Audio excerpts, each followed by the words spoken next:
Hola, bon dia. Bé, en primer lloc, hauríeu de tenir fet un qüestionari amb Word, per exemple. Fixeu-vos que en la mostra que us he posat jo a la imatge, aquest qüestionari únicament té un espai entre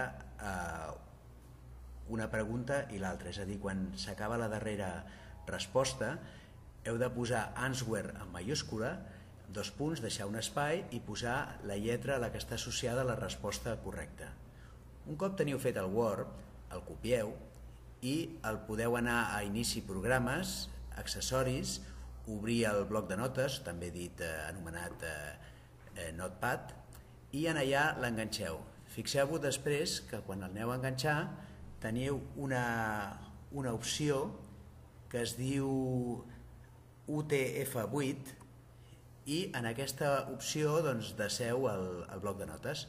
Aleshores, després, quan estigueu a Garbí Virtual, anireu a Afegeix una activitat, a Qüestionari, i un cop tingueu el qüestionari, li poseu el nom i ompliu totes les característiques com veieu en el vídeo que teniu aquí.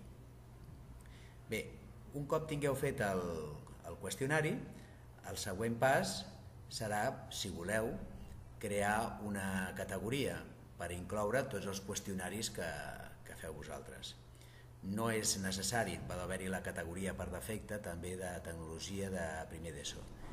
Aleshores, podeu fer que es barregin les preguntes i podeu fer que tinguin un intent per poder-ho gestionar millor a l'hora d'obtenir els resultats.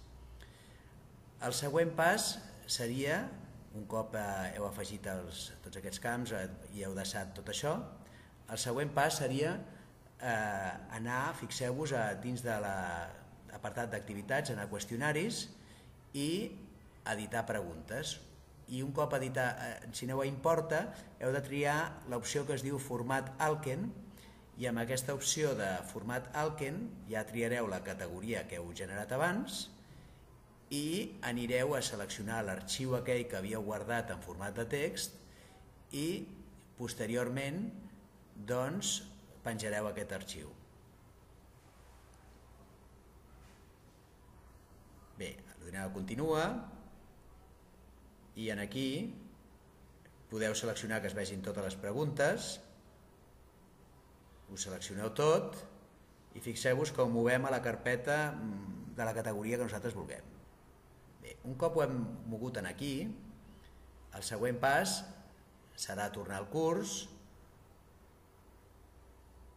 obrir el qüestionari i ens apareixen ja les preguntes.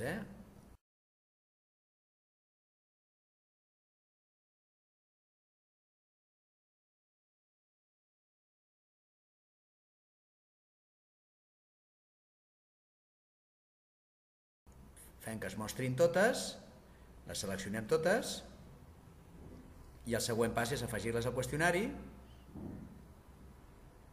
desar i actualitzar-lo. I ara simplement tornem al qüestionari, automàticament ho guardem i ara podem entrar amb el rol d'alumne, obrir-lo i comprovar que funciona. I això seria tot. Amb això us estalviareu una pila d'hores perquè és un sistema que en un momentet teniu feta i enllestida la feina. Molt bé, moltes gràcies.